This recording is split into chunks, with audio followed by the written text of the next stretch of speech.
말씀 함께 읽겠습니다. 오늘은 구약성경 창세기로 가도록 하겠습니다. 요셉의 이야기 마지막 부분인데 창세기 50장 15절에서 21절까지 우리 한 절씩 같이 한 목소리로 읽어 내려갑니다. 시작. 요셉의 형제들이 그들의 아버지가 죽었음을 보고 말하되 요셉이 혹시 우리를 미워하여 우리가 그에게 행한 모든 악을 다 갚지나 아니할까 하고 요셉에게 말을 전하여 이르되 당신의 아버지가 돌아가시기 전에 명령하여 이르시기를 너희는 이같이 요셉에게 이르라. 내 형들이 네게 악을 행하였을지라도 이제 바라건대 그들의 허물과 죄를 용서하라 하셨나니 당신 아버지의 하나님의 종들인 우리 죄를 이제 용서하소서 하매 요셉이 그에게 하는 말을 들을 때에 울었더라. 그의 형들이 또 친히 와서 요셉의 앞에 엎드려 이르되 우리는 당신의 종들이니이다. 요셉이 그들에게 이르되 두려워하지 마소서. 내가 하나님을 대신하리이까 당신들은 나를 헤아려 하였으나 하나님은 그것을 선으로 바꾸사 오늘과 같이 많은 백성의 생명을 구원하게 하시려 하셨나니 당신들은 두려워하지 마소서. 내가 당신들과 당신들의 자녀들을 기르리이다 하고 그들을 간곡한 말로 위로하였더라. 아멘. 오늘 말씀 제목은 형통을 만들어 가는 사람. 같이 한번 해보시죠. 시작. 형통을 만들어 가는 사람입니다. 제니스라는 선생님이 교사로 임명을 받고 처음으로 학교에 출근했습니다. 하루를 무사히 마치면서 마지막 7교시 수업에 들어갑니다. 교실에 거의 다 왔는데 와장창 하면서 뭔가 엄청나게 깨지는 소리가 들렸습니다. 급히 가보니까 교실 안에서 싸움이 벌어졌습니다. 다들 제자대로 돌아가 소리를 질렀습니다. 그리고 수업을 시작했습니다. 수업이 끝나고 싸움을 일으킨 당사자 학생을 남게 했습니다. 이름이 마크라고 했습니다. 선생님, 시간 낭비하지 마세요. 우린 전응아들이라고요. 마크는 이 한마디를 던지고서는 교실 밖으로 나가버렸습니다. 교무실로 돌아가자 옆에 있는 선생님이 말합니다. 선생님, 그 녀석들한테 시간 낭비하지 마세요. 지난 여름에 과락한 녀석들 보충 수업했는데 그놈들을 한꺼번에 묶어 놓은 발이거든요. 아마도 대학은 엄두도 못 내고 고등학교 졸업하기도 힘들걸요. 처음 온 교사에게 그 문제반을 맡겨놓은 겁니다. 밤에 자리에 누웠지만 우린 전응아들이라고요 하던 마크의 말이 머리를 떠나지 않습니다. 뭔가 결단을 내려야 될 것 같았습니다. 다음날 아침 14명의 아이들 얼굴을 하나씩 뜯어보고 난 다음에 칠판에다가 이렇게 썼습니다. ECINAJ.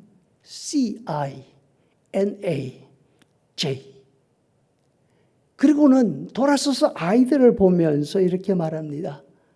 이게 내 이름이야. 아이들은 생전 처음 보는 단어에 놀라면서 그런 이름이 세상에 어디 있어요? 이렇게 했습니다. 그래, 이상하지? 내 이름은 제니스야. 그런데 난 너희들처럼 학생 때 난독증이라는 병에 걸렸어. 내 이름조차 똑바로 쓰지 못하고 이렇게 거꾸로 쓰기도 했단다. 단어를 발음하는데도 어려움이 많았지. 결국 나는 전응아라는 별명을 달고 살았어. 한 아이가 질문을 합니다. 그런데 어떻게 선생님이 될 수가 있었어요? 그거는 내가 그 별명을 싫어했기 때문이야. 나는 다른 사람들 말처럼 전응아가 되고 싶지 않았어. 그래서 열심히 노력하고 배웠지. 너희들 가운데 전응아라는 별명을 좋아하는 사람이 있으면 당장 반을 바꾸는 게 좋을 거야. 이제부터 이 교실 안에는 전응아는 단 한 명도 없거든. 하지만 오늘부터는 너희들에게 쉽지 않은 시간들이 될 거야. 너희들이 다른 아이들을 따라잡을 때까지 나는 공부만 시킬 거야. 공부 말이야. 그래서 너희 14명 모두 내가 이 학교를 졸업시킬 거야. 그리고 너희 가운데는 대학을 가는 아이들도 있게 만들 거야. 내 말 알아듣겠니? 선생님의 이 말에 아이들이 자세를 좀 더 바로 하고 앉았습니다. 시간이 흐르면서 가능성이 보였습니다. 특히 말썽을 일으켰던 마크는 총명한 아이였습니다. 어느 날 나는 복도를 지나가다가 교실 밖에서 마크라는 아이가 그분들에게 읽을 책을 소개하는 그런 소리를 들었습니다. 기뻤습니다. 곧 해가 바뀌고 내 결혼 날짜가 다가왔습니다. 결혼을 하면 나는 남편을 따라 다른 주로 가야 한다는 사실을 아이들도 알고 있었습니다. 난 아이들이 나를 좋아한다는 사실에 기쁨을 느끼고 있었지만 이제 내가 떠나면 이 아이들은 어떻게 될까 염려도 있었습니다. 마지막 수업날 학교로 들어가는데 교장 선생님이 입구에 서서 나를 기다리고 있었습니다. 제니스 선생님, 잠깐 나를 볼 수 있겠어요? 선생님 반에 문제가 생겼어요. 아니, 오늘이 마지막 날인데 또 무슨 일이야? 가슴이 철렁했습니다. 교실에 들어서는 순간 놀라 기절할 뻔한 일이 벌어졌습니다. 아이들의 책상과 사물함, 온 교실에 꽃으로 가득 차 있었고 내 교탁 위에는 커다란 화환이 올려져 있었습니다. 나는 궁금했습니다. 그 아이들 집은 정말로 가난했고 정부 보조로 살아가는 집들이었기 때문이죠. 나는 감동의 눈물을 흘렸고 아이들도 따라 함께 울었습니다. 어떻게 된 영문인지 나중에 알고 보니까 이 모든 것이 마크의 짓이었습니다. 마크는 주말에 꽃가게에서 파타임으로 일을 하는데 내가 떠나는 것을 안 다른 반 아이들이 그 가게에 와서 꽃을 주문하는 것을 보았습니다. 가난한 집 아이들일수록 자존심이 강하지 않습니까? 마크는 그 사실을 그분들에게 알렸습니다. 꽃가게 주인에게 오늘 가게에서 팔리지 않는 꽃들 다 자신에게 달라고 부탁합니다. 그런 다음 시내 모든 장의사를 찾아다니면서 내일 선생님이 학교를 떠나시는데 꽃이 필요해요. 이렇게 말하면서 장례식에서 사용한 꽃들을 죄다 모아왔던 것입니다. 그뿐이 아니었습니다. 2년 뒤 14명의 아이들이 하나도 빠짐없이 고등학교를 졸업했습니다. 그 가운데 6명은 대학을 진학했습니다. 기쁜 소식은 이뿐이 아니었습니다. 마크는 나중에 대학 동창생과 결혼을 하고 사업에도 성공했다는 소식이 들려왔습니다. 그리고 나는 지금 좋은 지역에서 전통 있는 고등학교에서 교직을 이어가고 있는데 그 마크의 아들이 내가 가르치는 영어반에 들어와 있습니다. 그의 아들은 그 반에서 우등생입니다. 이렇게 말을 했습니다. 제니스는 최고의 교사로서 소색이 없는 사람 맞지요? 모든 사람이 다 포기한 아이들을 문제아가 아니라 건실한 사회인으로 길러냈기 때문입니다. 최고의 기술자는 아무도 고칠 수 없는 기계를 고치는 사람입니다. 망가지고 부서진 상태가 얼마나 심각하냐에 따라서 기술자의 능력이 드러나고 오히려 높이 평가되는 것이죠. 요셉은 하나님이 자신이 경험한 하나님을 한마디로 요약해서 이렇게 말합니다. 하나님은 최고의 수리 전문가이십니다. 악을 선으로 바꾸어 놓으시는 분입니다.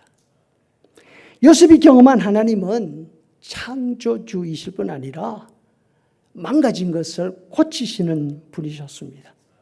고장난 것을 고치셨는데 이전 원래 상태보다 더 좋게 만들어 놓으시는 분이시죠. 요셉의 삶을 보면 형들의 손에 팔려 머나먼 타국에서 노예가 되지 않습니까? 그런데 그의 불행은 형들이 요셉을 노예로 팔아버린 그 일에서 시작된 것이 아닙니다. 요셉이 야곱의 아들로 태어나는 그 순간부터 시기와 질투 속으로 들어갔지 않습니까? 요셉은 주어진 환경을 초월할 수 있는 능력이 없었습니다. 아버지의 지극한 사랑을 받는 거 나쁘지 않지만 그 사랑이 삐뚤어진 사랑이었습니다. 자식들을 편애하는 사랑이었기 때문에 문제가 생겼습니다. 요셉은 형들이 입지 못하는 소매 달린 옷, 고운 빛깔 채색된 옷을 입었습니다. 하지만 이것은 요셉이 원해서 입은 옷이 아닙니다. 요셉에게 정말로 필요했던 것은 형들과 다른 옷이 아니라 바로 형들이었습니다. 하지만 요셉의 형제들은 요셉이 태어나기 이전부터 두 조각, 세 조각으로 뿔뿔이 나누어져 있었습니다. 각자 어머니들이 달랐기 때문에. 레아에게 6명의 아들이 있었고 두 여종들에게 각각 2명의 아이들이 있었습니다. 10명입니다. 거기에다가 마지막으로 이 요셉이 태어난 것이죠. 요셉의 아들들은 한 아버지의 아들들이었지만 처음부터 사는 집이 달랐습니다.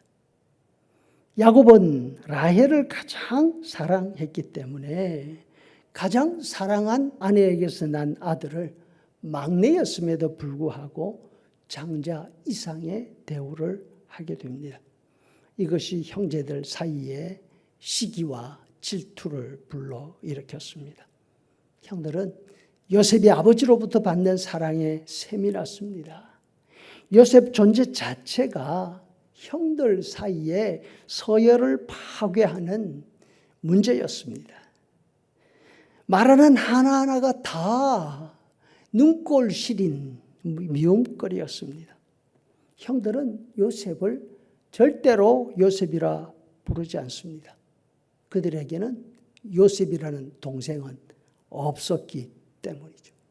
그럼 형들은 요셉을 뭐라고 불렀습니까? 꿈꾸는 자라고 했습니다. 아버지를 향해서 뭐라고 하면 당신의 아들이라고 이야기했습니다. 형들의 머릿속에는 자기들이 아버지의 모섬이고 요셉만 아버지의 아들이었습니다. 형들의 이 미움이 죽이고 싶은 증오로 이미 자라 있었던 것이죠. 요셉이 이스마엘 사람들에게 팔렸습니다. 근데 이것은 불행이지만 그나마 다행이었습니다. 형들의 의견이 갈리지 않았더라면 요셉은 그 자리에서 짐승처럼 죽임을 당하고 말았을 것입니다. 그런데 유다가 죽이지 말자고, 죽여서 얻는 게 뭐가 있냐고, 팔아버리자 했습니다. 동생을 팔아서 돈을 챙기자는 이 말 얼마나 냉혹하게 들립니까? 그러나 유다의 말이 요셉을 살렸습니다. 유다는 요셉을 팔아버리자 라고 한 이 말 때문에 수십 년을 마음에 상처를 안고 아픔을 안고 살아갑니다. 태어나면서부터 얽히기 시작한 가족 내 복잡한 애정관계는 요셉을 죽음으로 내몰았습니다. 요셉은 아버지 심부름으로 양을 치고 있는 형들의 형편을 살피러 갑니다. 그런데 형들은 아버지의 스파이라고 생각을 했습니다.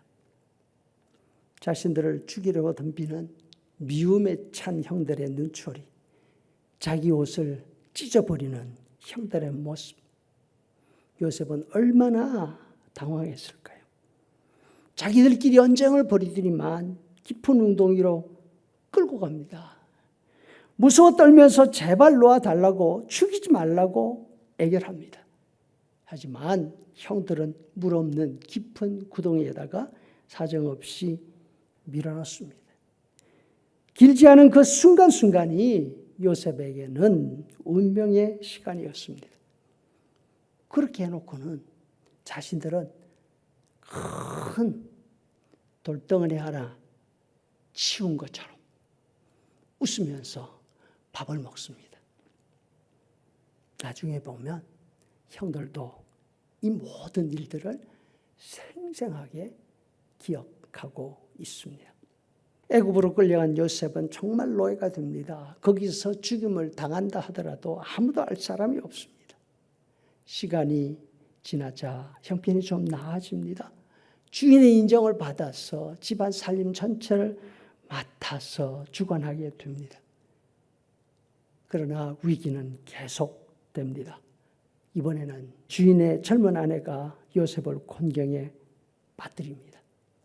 여인은 자신의 요구가 거절되자 그것을 자신에 대한 멸시로 받아들입니다. 왕궁에서 돌아온 남편에게 거짓말로 요셉을 모함하지 않습니까? 아내의 말을 들은 주인은 중범 감옥에 요셉을 가둡니다. 근데 놀라운 것은 요셉을 죽이지는 않았습니다. 보디발은 왜? 죽이는 것이 너무나 당연한데 요셉을 죽이지 않았을까요? 요셉은 주인의 소유물, 양과 소 같은 노예였습니다. 보디발은 왜 요셉을 죽이지 않았을까? 이 일을 두고서 학자들 사이에서는 두고 논쟁이 벌어집니다. 그러나 형들의 손에 죽지 않은 것도, 보디발의 손에 죽지 않은 것도 성경은 이야기합니다. 하나님의 손길이 함께 했기 때문이라고. 하나님의 보이지 않는 손이 요셉과 함께 하셨습니다. 우리의 삶 가운데도 한순간의 결정이 삶의 방향을 완전히 바꾸어 놓는 경우가 있지 않습니까? 우리의 결정뿐 아니라 우리가 전혀 관여하지 못하는 순간의 분위기가 우리의 모든 것을 바꾸어 놓기도 합니다. 일이 어떻게 이렇게 진행되었을까? 아무리 생각을 해도 이해가 되지 않을 때가 있으면 거기에는 하나님의 손길이 있는 것입니다. 요셉이 모르는 사이에 하나님의 손길이 요셉을 건져 주신 것처럼 우리의 삶도 마찬가지이기 때문입니다. 우리가 전혀 의식하지 못하는 순간에 하나님께서 우리를 보호해 주십니다. 요셉의 삶은 갈수록 첩첩산중입니다. 모든 사람들이 그토록 바라는 형통과는 거리가 멉니다. 반면 요셉은 가는 곳마다 요셉 주변에 있는 사람들에게 길을 열어줍니다. 보디발의 집에서는 요셉이 손은 대는 일마다 잘 됐다, 그렇게 말합니다. 감옥에 갇혔을 때는 간수장이 신경 쓸 일이 없을 정도였습니다. 13년의 세월이 흐르고 요셉은 드디어 애굽의 총리가 됩니다. 7년간의 풍년을 잘 관리해서 그 다음에 다가오는 역대 흉년을 하나님의 지혜로 극복합니다. 그 어려움 동안에 애굽 나라 전체의 체계를 새롭게 세웁니다. 바로를 중심으로 한 중앙 집권 체제로 공고히하게 세워놓습니다. 왕의 입장에서 보면 얼마나 고마운 사람입니까? 요셉은 왕의 삶까지 형통하게 만드는 사람이 되었습니다. 아버지 야곱이 죽고 난 다음 요셉의 형들은 요셉의 보복을 두려워합니다. 요셉을 찾아가서 아버지의 유언을 전합니다. 너희는 이같이 요셉에게 이르라. 내 형들이 네게 악을 행하였을지라도 이제 바라건대 그들의 허물과 죄를 용서하라 하셨나이다. 요셉은 이 말을 들으면서 형들 앞에서 눈물을 흘렸다고 합니다. 두려워하지 마소서. 내가 하나님을 대신하리이까. 당신들은 두려워하지 마소서. 내가 당신들과 당신들의 자녀를 기르리이다. 요셉은 형들뿐 아니라 자신에게 어려움을 준 사람들 어느 누구에게도 복수를 하지 않았습니다. 요셉은 알고 있었습니다. 사람의 잘못을 판단하고 심판하는 일은 자기 일이 아닌 것. 그것은 하나님의 몫이었습니다. 그러나 바로 이 마음을 가진 요셉은 그가 행복한 사람이 되었습니다. 형들의 말을 들으면서 요셉은 그 형들까지 불쌍히 여기는 마음이 들었습니다. 세월이 얼마나 흘렀는데 아직도 그 죄책감을 가지고 있습니까? 그 죄책감을 안고 사느라 얼마나 힘들이 들었습니까? 오히려 위로할 수 있는 마음이 생겼습니다. 그러면서 말합니다. 당신들뿐 아니라 당신들 자녀들의 모든 것 내가 책임지겠습니다. 수십 년 자신을 죽음의 골짜기로 내몬 원수 같은 사람들 앞에서 그들을 오히려 위로할 수 있는 사람이라면 이런 사람이 어떻게 불행할 수가 있겠습니까? 하루하루의 삶이 얼마나 행복했겠는가 생각해 봅니다. 요셉은 아버지의 집의 모든 일들을 벌써 다 잊어버렸다고 말을 합니다. 큰아들의 이름을 므낫세라고 지었지 않습니까? 잊어버리게 하셨다. 그가 잊어버리게 하셨다라는 뜻입니다. 그가 누굽니까? 하나님이시지 않습니까? 하나님의 은혜를 아는 사람은 억울함과 원한을 품지 않습니다. 잊어버립니다. 혹시 마음에 원한이나 미움을 가지고 있는 분들이 있습니까? 우리가 겪은 억울함이 요셉의 역경보다 크지 않다면 우리도 하나님께 맡기고 잊어버릴 수가 있을 것입니다. 되갚아주고 싶은 무거운 짐을 내려놓을 때에 요셉이 가졌던 그 행복이 모두의 행복이 될 것입니다. 요셉은 거부할 수 없는 시기와 징후의 소용돌이 가운데서 태어났지 않습니까? 자신이 선택한 것이 아닙니다. 그 결과 요셉의 삶은 탓한 대로 형통한 삶이 될 수가 없었습니다. 순간순간 집에서나 집 밖에서나 죽음의 고비를 넘기면서 살았습니다. 그럼에도 불구하고 요셉은 가는 곳마다 형통을 만들었습니다. 하나님은 요셉과 함께 하시면서 그를 형통을 만드는 사람으로 만들어 주셨습니다. 창세기 39장 2절에 여호와께서 요셉과 함께 하심으로 그가 형통한 사람이 되었더라. 그의 주인이 여호와께서 그와 함께 하심을 보며 또 여호와께서 그의 범사에 형통하게 하심을 보았더라. 보디발의 집, 감옥, 그리고 흉년에 굶주리며 고생할 애굽의 모든 사람들, 그리고 서로 물고 뜯고 원망하다가 죽게 될 야곱의 가정까지 말입니다. 요셉은 원 안으로 맺힌 그 가족을 한 덩어리로 만들었습니다. 요셉 덕분에 4분 5열 나누어진 요셉 가족이 12지파 한 민족 한 나라가 되는 길이 열렸습니다. 요셉의 삶은 평탄하고 장애물이 하나도 없는 대로가 아니었습니다. 아버지 집에서는 태어나기 이전에 이미 서로 시기하고 서로 감시하고 서로 죽일 만큼 어그러져 있는 환경을 벗어날 수가 없었습니다. 보디발의 집에서는 모든 사람이 인정할 만큼 성실하게 살았습니다. 그렇지만 그의 존재 가치는 너무나 작았습니다. 한 여인의 욕심에 희생물로 죽을 운명에 들어갔습니다.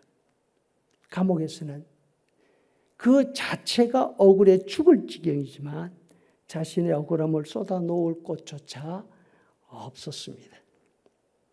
그런데 놀랍게도 이 요셉이 있는 곳에는 언제나 길이 열렸습니다. 어떻게 이런 일이 가능했습니까? 성경이 이야기합니다. 여호와께서 요셉과 함께 하셨기 때문이라. 기억하십시다. 저와 여러분이 섬기고 있는 하나님은 우리가 사는 모든 여건보다 상황보다 크신 하나님이십니다. 요셉은 아무리 봐도 형통한 사람은 아니었습니다. 하지만 어떤 환경 가운데 있든지 형통을 만들어내는 사람이었습니다. 요셉이 아는 하나님, 요셉과 함께 하신 하나님은 아무리 지독하게 나쁜 악이라도 가장 좋은 것으로 바꾸시는 하나님이셨습니다. 이렇게 한번 가정을 해볼 수도 있습니다. 형들이 요셉을 미워하지 않았다면, 아버지 집에서 행복하게 살았다면 그저 요셉의 삶은 평범했을까요? 그 흉년에 총리가 되지 못하고 그 흉년에 야곱 온 식구가 굶어 죽었을까요? 요셉에게 그런 역경이 없었다면 우리가 생각하고 부러워하는 요셉, 그의 영광이 없을까요? 절대로 그렇지 않을 것입니다. 요셉에게 역경이 없었더라도 하나님은 요셉을 통해서 하나님의 일을 하셨고, 요셉은 다른 환경 가운데 있었다 하더라도 남에게 형통을 만들어주는 그런 사람이 되었을 것입니다. 사람은 누구라도 주어진 환경을 벗어나지 못합니다. 요셉의 경우를 보면 그런 어려움이 있음에도 불구하고 하나님은 하나님의 일을 멈추지 않으셨습니다. 혹시 마음속에 나한테 주어진 환경으로 인해서 원망이 있고 불평이 있고 그것 때문에 내가 이렇게 살 수밖에 없다는 생각이 있습니까? 하나님은 환경에 방해받지 않으십니다. 오히려 그 역경을 통해서 요셉의 삶을 더 풍성하게 하셨습니다. 요셉은 자신의 역경을 통해서 하나님을 알게 됐습니다.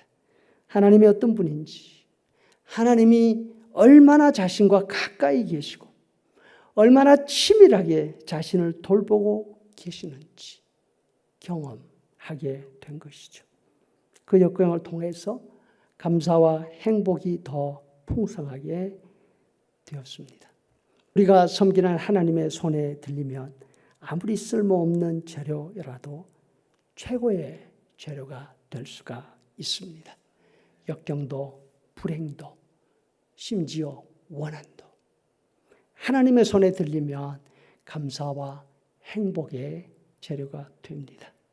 그리고 우리는 우리가 바라는 형통한 사람을 넘어서 모두에게 형통을 만들어주는 하나님의 사람이 될 것입니다.